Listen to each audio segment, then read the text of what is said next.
বাংলাদেশের সর্বশেষ গুরুত্বপূর্ণ আপডেট সংবাদে আপনাকে স্বাগত। শুরুতেই সংবাদ শিরোনাম, পরে বিস্তারিত। শুরুতেই জানিয়ে দিব, আওয়ামী লীগ নিষিদ্ধে রিট খারিজ চাইলেন রাষ্ট্রের প্রধান আইন কর্মকর্তা। রাজনৈতিক দল হিসেবে আওয়ামী লীগ নিষিদ্ধ চেয়ে দায়ের করা রিট সরাসরি খারিজের আবেদন জানিয়েছেন রাষ্ট্রের প্রধান আইন কর্মকর্তা attorney general advocate Mohammad Asaduzzaman. শুনানিতে অংশ নিয়ে তিনি আদালতে বলেন, অন্তর্বর্তীকালীন সরকারের কোনো সিদ্ধান্ত নেই রাজনৈতিক দল নিষিদ্ধের। সংবিধানে রাজনৈতিক দল পরিচালনা যে ক্ষমতা দেয়া হয়েছে তা খর্ব করবে না সরকার। সুতরাং আওয়ামী লীগকে নিষিদ্ধ করার যে রিট করা হয়েছে সেটি খারিজ চান তিনি। এরপর জানিয়ে দিব, নারায়ণগঞ্জে মহানগর যুবদলের সাবেক সহ-সভাপতির লাশ উদ্ধার।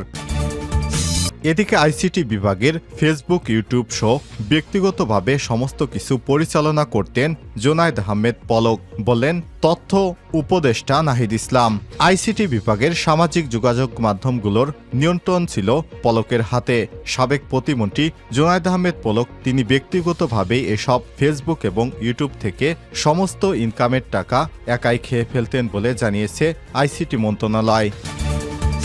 এবারে জানাবো, বাংলাদেশের আর্থিক খাত সংস্কারে পাশে থাকতে চায় যুক্তরাজ্য, জানালেন অন্তর্বর্তী সরকারের অর্থ উপদেষ্টা ডক্টর সালেউদ্দিন আহমেদ। যুক্তরাজ্য বাংলাদেশকে পুঁজিবাজারের পাশাপাশি ব্যাংকিং এবং রাজস্ব খাত সংস্কারে সহায়তা করবে, এ কারণে তারা গভীর আগ্রহ প্রকাশ করেছে।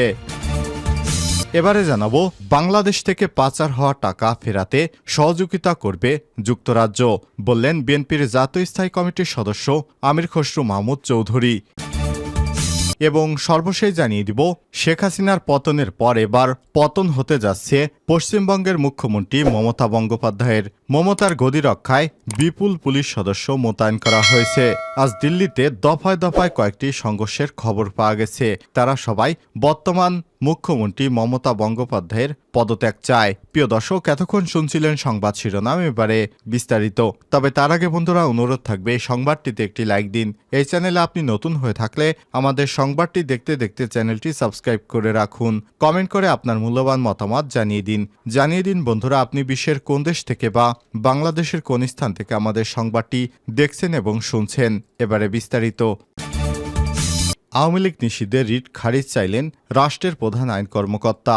রাজনৈতিক দল হিসেবে আওয়ামী লীগ নিষিদ্ধ চেয়ে দায়ের করা রিট সরাসরি খারিজের আবেদন জানিয়েছে রাষ্ট্রের প্রধান আইন কর্মকর্তা attorney general advocate Mohammad Asaduzzaman. শুনানিতে অংশ নিয়ে তিনি আদালতে বলেন, অন্তর্বর্তীকালীন সরকারের কোনো সিদ্ধান্ত নেই রাজনৈতিক দল নিষিদ্ধের। সংবিধানে রাজনৈতিক দল পরিচালনার যে ক্ষমতা দেয়া হয়েছে তা খর্ব করবে না সরকার। বিগত কর্তৃত্ববাদী সরকার অনেক অন্যায় অবিচার করেছে মানুষের উপর, সেগুলোর বিচারের জন্য আইন এবং আদালত রয়েছে। তবে আওয়ামী লীগে যারা নেতাকর্মী রয়েছে তারা দলের মতাদর্শ ধারণ করেন, এর জন্য দল নিষিদ্ধ করার কোনো সুযোগ নেই। মঙ্গলবার ২৭ আগস্ট বিচারপতি এ কে এম আসাদুজ্জামান এবং বিচারপতি মোহাম্মদ মাহবুল আলম ইসলামের হাইকোর্ট বেঞ্চে রিটের শুনানির অংশ নিয়ে তিনি রিট খারিজের এসব কথা বলেন। অ্যাটর্নি জেনারেল বলেন, যিনি রিট করেছেন তার কোনো এখতিয়ার নেই এই রিটটি করার। রিটে আওয়ামী লীগকে বিবাদী করা হয়নি। সারডা নামের সংগঠন যে রিট করেছে তার গঠনতন্ত্র এ ধরনের রিট করার অনুমোদন দেয় না। এ সময় তিনি বলেন, অতীতে অনেক রাজনৈতিক বিষয়কে কোর্টে টেনে আনা হয়েছে, যার মূল্য আমাদের দিতে হয়েছে। যে গণ অভ্যুত্থানটি হয়েছে তা বিচার বিভাগের উপর এসেছে। কোর্টে কোনো ঘটনা ঘটলে আইনজীবী হিসেবে আমার ভেতরে রক্তক্ষরণ হয়। এজন্য মাঠে রাজনীতি মাঠেই থাকুক, সেজন্য রিট সরাসরি খারিজ করে আবেদনকারীদের উপর কষ্ট খরচ আরোপ করা হোক। পরে রিটকারী সময় চাইলে ১ সেপ্টেম্বর আদেশে দিন ধার্য করা হয়। রিটের পক্ষে রিটকারী আরিফুর রহমান মুরাদ ভূঁইয়া নিজেই শুনানি করেন। এর আগে ছাত্র জনতাকে নির্বিচারে হত্যা দেয় বাংলাদেশ আওয়ামী লীগকে নিষিদ্ধ এবং নিবন্ধন বাতিল চেয়ে গত ১৯ আগস্ট হাইকোর্টে একটি রিট দায়ের করা হয়। মানবাধিকার সংগঠন সারডা সোসাইটির পক্ষ থেকে নির্বাহী পরিচালক আরিফুর রহমান মুরাদ ভূঁইয়া রিটটি করেন।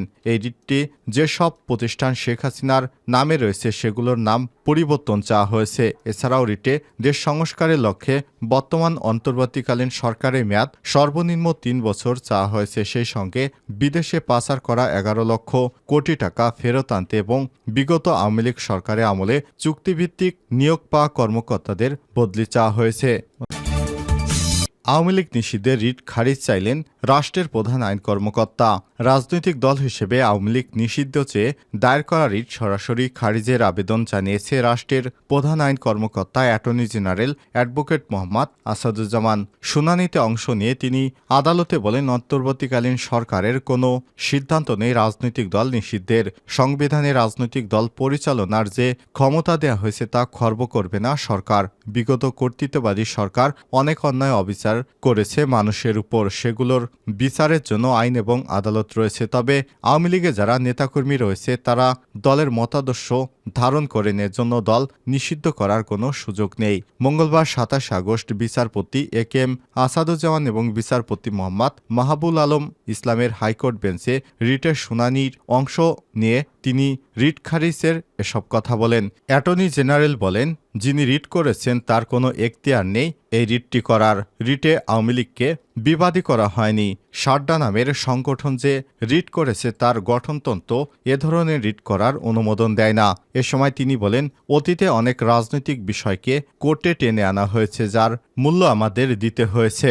যে গণ অভ্যুত্থানটি হয়েছে তা বিচার বিভাগের উপর এসেছে।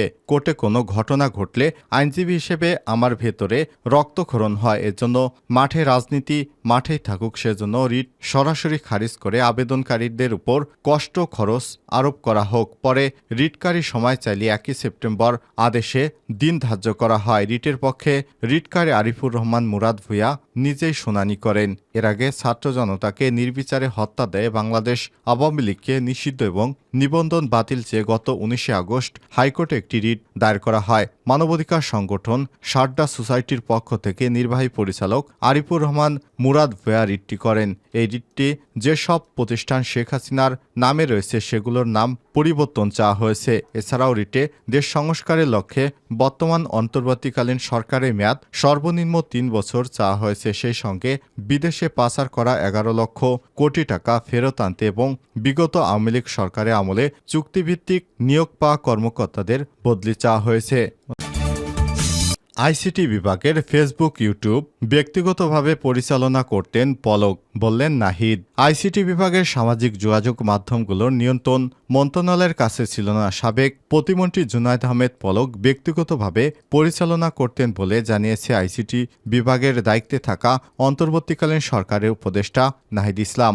গণমাধ্যমকে নাহিদ ইসলাম বলেন, আইসিটি বিভাগের সামাজিক যোগাযোগ মাধ্যমগুলোর নিয়ন্ত্রণ মন্ত্রণালয়ের হাতে ছিল না। সাবেক প্রতিমন্ত্রীর ব্যক্তিগতভাবে পরিচালনা করতেন। তিনি চলে যাওয়ার সময় পেজগুলো বন্ধ করে দিয়েছিলেন। পুনরায় চালুর জন্য মন্ত্রণালয় থেকে উদ্যোগ নেওয়া হয়েছে। নাহিদ আরও বলেন, যতটুকু জেনেছি পেজ নিয়ন্ত্রণে নেওয়া হয়েছে, দ্রুতই পেজ থেকে কার্যক্রম শুরু করা হবে। আইসিটি বিভাগের ফেসবুক পেজ এবং ইউটিউব চ্যানেল গত ১০ বছরে ব্যাপক সক্রিয় ছিল এবং এই বিভাগ সংশ্লিষ্ট বিভিন্ন তথ্য ও কর্মসূচি সম্পর্কে নিয়মিত পোস্ট দেওয়া হতো। পলক কোথায় গিয়েছে, কোন সভা করেছে, কি বক্তব্য দিয়েছে, এসব তথ্য, ছবি ও ভিডিও দেওয়া হতো নিয়মিতভাবে। কিন্তু সরকার পতনের পর ফেসবুক পেজ এবং ইউটিউব চ্যানেল খুঁজে পাওয়া যাচ্ছে না। এই দুটি সামাজিক যোগাযোগ মাধ্যম অ্যাকাউন্টের পাসওয়ার্ড সাবেক আইসিটি প্রতিমন্ত্রী জুনায়েদ আহমেদ পলকের কাছে। খোঁজ নিয়ে জানা গেছে, সরকারের গুরুত্বপূর্ণ এই বিভাগটির অফিসিয়াল ফেসবুক পেজ এবং ইউটিউব চ্যানেল ৫ই আগস্টের পর বন্ধ রয়েছে। ৫ই আগস্ট আওয়ামী লীগ সরকারের পতনের পর সাবেক মন্ত্রী, সংসদ সদস্য এবং দলটির নেতাকর্মীরা আত্মগোপনে চলে যান। ধারণা করা হচ্ছে সরকার পতনের পর পলকেই প্রতিষ্ঠানটির ফেসবুক পেজ এবং ইউটিউব চ্যানেল বন্ধ করে দিয়েছে। জানা গেছে তাদের অফিসিয়াল ফেসবুক পেজ এবং ইউটিউব চ্যানেল নিয়ন্ত্রণ জুনায়েদ আহমেদ পলকের কাছেই ছিল। ঢাকা লাইভ নামের একটি স্ট্রিমিং প্ল্যাটফর্ম এবং ডিজিটাল মার্কেটিং টিম আইসিটি বিভাগ এবং সামাজিক যোগাযোগ মাধ্যম নিয়ন্ত্রণ করত। বাংলাদেশের আর্থিক খাত সংস্কারে পাশে থাকতে চায় যুক্তরাজ্য। অর্থ উপদেষ্টা অন্তর্বর্তী সরকারের অর্থ উপদেষ্টা ডক্টর সালেউদ্দিন আহমেদ বলেছেন, যুক্তরাজ্য বাংলাদেশকে পুঁজিবাজারের পাশাপাশি ব্যাংকিং এবং রাজস্ব খাত সংস্কারে সহায়তা করতে তাদের গভীর আগ্রহ প্রকাশ করেছে। মঙ্গলবার ২৭ আগস্ট সকালে পরিকল্পনা এবং অর্থ উপদেষ্টা ডক্টর সালেউদ্দিন আহমেদের সঙ্গে সৌজন্য সাক্ষাৎ শেষে সাংবাদিকদের এসব কথা জানান ঢাকায় নিযুক্ত ব্রিটিশ হাইকমিশনার সারা কুক। পরিকল্পনা মন্ত্রণালয়ে অনুষ্ঠিত ওই সাক্ষাৎকারে তিনি বলেন, বাংলাদেশে ব্যবসার পরিবেশ উন্নতি হলে বিদেশি বিনিয়োগ বাড়বে। ব্যবসার পরিবেশ উন্নতি করতে যে ধরনের সংস্কার বাংলাদেশ করবে তার পাশে থাকবে ব্রিটিশ সরকার। একই সঙ্গে এদেশে ব্রিটিশ বিনিয়োগ বাড়াতে কাজ করার আশ্বাসও দেন হাইকমিশনার। অন্তর্বর্তীকালীন সরকার বিদেশি বিনিয়োগ এবং বেসরকারি খাতে অপসারণকে অগ্রাধিকার দিয়ে দেশের আর্থিক খাত সংস্কারের উদ্যোগ নিয়েছে জানিয়ে অর্থ উপদেষ্টা ডক্টর সালেউদ্দিন আহমেদ বলেছেন, ব্যবসার পরিবেশ সহজ করা এই সরকারের লক্ষ্য।